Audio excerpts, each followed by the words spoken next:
ढंढबाओ में क़ौमी अवामी तहरीक पारां मोहब्बत सिंध जे उन्वान सां पैदल मार्च कढियो वियो, जंहिंजी अॻवानी पार्टी जे सदर अयाज़ लतीफ़ अली जो, अब्दुल्ला चांडियो, गुलहसन चांडियो, जलाराम रबारी ऐं अॻवाननि कई। मार्च CNG पंप खां बदर चौक ताईं निकितो, जंहिंमें वॾे अंग में शहरियुनि शिरकत कई। पैदल मार्च दौरान ख़िताब कंदे अयाज़ लतीफ़ अली जो चयो त सिंध खे रुगो लाश ॾिना पिया वञनि ऐं सूबे में अमन ईमान जी सूरत-हाल इंतहाई ख़राब थी चुकी आहे। हुन चयो त उतर सिंध धाड़ेलनि हवाले ऐं ॾखण सिंध हुजूम जे रहमो करम ते छॾी वई आहे। मासूम माण्हुनि जे कातिलनि खे न गिरफ़्तार कयो वञे थो, न ई संदनि ख़िलाफ़ केस दाख़िल कया वञनि था, जॾहिं त चूंडियल नुमाइंदनि खां सुवाल करण वारनि ख़िलाफ़ कार्रवाई कई पई वञे। हुन वधीक चयो त बदीन मुल्क जो तेल पैदा कंदड़ अमीर ज़िलो हुजण बावजूदि सिंधी माण्हुनि खे आयल कंपनियुनि ऐं ख़ानगी इदारनि में भी रोज़गार नथो मिले। संदनि इल्ज़ाम हो पाकिस्तान पीपल्स पार्टी जी सिंध हुकूमत दौरान सरकारी नौकरियों पैसनि ऐं बस विकिरो कयो पियो वञनि, जॾहिं ॿियनि सूबनि में माण्हुनि खे हेल्थ कार्ड ऐं रोज़गार जूं सहूलियतूं मिली रहियूं आहिनि, पर सिंध हुकूमत इन हवाले सां नाकाम थी चुकी आहे। अयाज़ लतीफ़ अली जो चयो त ज़रई फसलुनि जूं क़ीमतूं घटि कयूं वयूं आहिनि, तरक़ियाती कम बंदि आहिनि, अवाम खे साफ़ पाणी जी फिराइमी बि नथी मिले।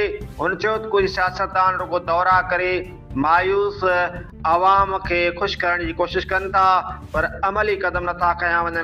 आख़िर में हुन चयो त सिंध में रहंदड़ सभु माण्हू संदुसी ॿार आहिनि, पाकिस्तानी संदसि भाइर ऐं बलोच संदसि आका आहिनि, ऐं जेकॾहिं हुकुमरान संजीदा हुजनि त सिंध खे तरक़ी याफ़्ता बणाए सघिजे थो।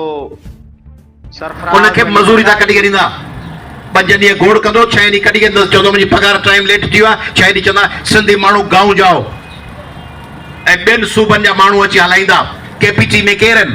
कराची पोर्ट ट्रस्ट बिन कासिम ते केरु वेठा आहिनि? कराची जी फार्मास्यूटिकल कंपनियुनि में केरु आहिनि?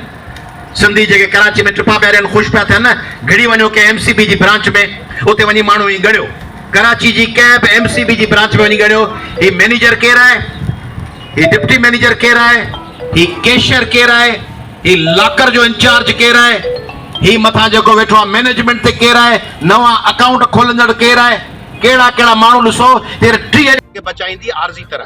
पर तालीम में नौकरीअ जो हिसो तॾहिं मिलंदो जॾहिं तव्हांजी सियासत ताक़तवर हुजे। सियासत हूंदी कान, डिग्रियूं खणी पिया हलंदो, डिग्रियूं खणी पिया हलो न, सॼे सिंध जा माण्हू डिग्रियूं खणी, सियासत ताक़तवर कोन अथव त पब्लिक सर्विस कमीशन नौकरियूं विकिणी थी वञे। पर जे सियासत ताक़तवर हुजे ऐं सिंध जो नौजवान ऐं सिंध जो शागिर्द सां जुड़ियल हुजे त उहो पब्लिक कमीशन जे ॿाहिरां अची 15 ॾींहं धरणो हणी हज़ारे शागिर्द वेही रहनि, मजाल थींदी पब्लिक सर्विस कमीशन जे चेयरमैन जी ऐं कंहिं वज़ीर जी जो नौकरी विकिणी सघे।